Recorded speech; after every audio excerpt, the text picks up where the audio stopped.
इसके लिए अभी भी ये पेशेंट हर 4 to 6 मंथ में एक टचअप लेने आ जाती हैं इस ट्रीटमेंट का कि ये एरिया ज़्यादा डार्क होता है, ये एरिया और फोरहेड ज़्यादा डार्क होता है, बाकी फेस ठीक ठाक लाइट होता है। इसी तरह का एक केस आज डिस्कस करेंगे। हमारे पास कई पेशेंट आते हैं जिनको अनइवन स्किन टोन की और फेस पे अलग अलग टाइप की ब्लॉचेस, फ्रेकल्स की प्रॉब्लम होती है। ये कंडीशंस में एक बहुत ही इंपॉर्टेंट कंडीशन होती है जिसे कहते हैं पिगमेंटरी डिमार्केशन लाइन, जो साउथ ईस्ट एशियन कंट्रीज के लोगों में जैसे इंडिया, पाकिस्तान, बांग्लादेश, श्रीलंका टाइप के लोगों में बहुत कॉमन होती है कि ये एरिया ज़्यादा डार्क होता है, ये एरिया और फोरहेड ज़्यादा डार्क होता है, बाकी फेस ठीक ठाक लाइट होता है। इन्हीं लोगों में या जिनको पीडीएल पिगमेंटरी डिमार्केशन लाइन नहीं भी हो, उनमें से भी कईयों को छोटे छोटे ब्राउन स्पॉट्स भी होते हैं जिन्हें फ्रेकल्स कहते हैं। उसी तरह का एक केस आज डिस्कस करेंगे। ये एक हमारे पेशेंट है जिनके फेस पे पिगमेंटरी डिमार्केशंस भी हैं, उनके फ्रेकल्स भी हैं, उनका यहाँ पर भी एक पिगमेंटरी डिमार्केशन डार्क एरिया वाला है और उनके ओवरऑल टैनिंग भी है। अगर हम ऐसे में नॉर्मल फेशियल प्रोसीजर्स कर भी दें तो हम ओवरऑल डी टैनिंग तो अचीव कर सकते हैं, पर इंडिविजुअल फ्रेकल्स पे और पिगमेंटरी डिमार्केशन लाइन को बहुत ज़्यादा लाइट नहीं कर सकते। तो ऐसे में रोल आता है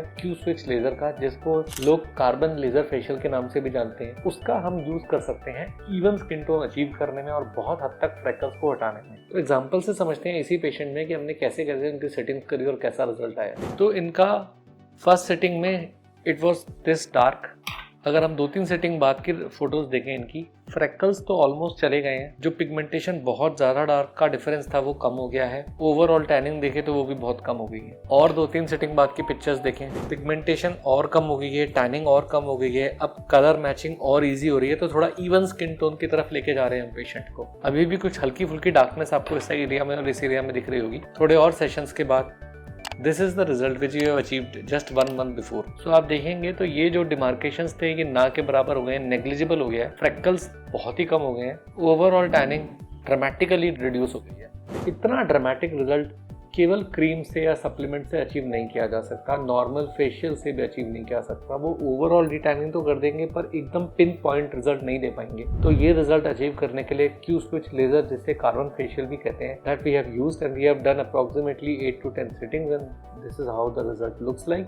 And now it is very easy to maintain with the help of just some depigmenting creams and supplements. इसके लिए अभी भी ये पेशेंट हर 4 to 6 months में एक टचअप लेने आ जाती हैं इस ट्रीटमेंट का, which is completely her choice. But seeing the results, now she does not require any other facial, any other treatment. सबसे अच्छी बात इस ट्रीटमेंट की ये है कि इसको कराते समय ना तो कोई पेन होता है, ना कोई बर्निंग होती है, ना इसका कोई डाउन टाइम होता है। जब इमीडिएटली पेशेंट जाता है तो उसका कुछ हद तक ग्लो भी आया होता है, क्योंकि ये फेशियल का भी काम करता है और लॉन्ग टर्म में उसके ओवरऑल इवन टोन भी हो जाती है without any long term risk of side effects.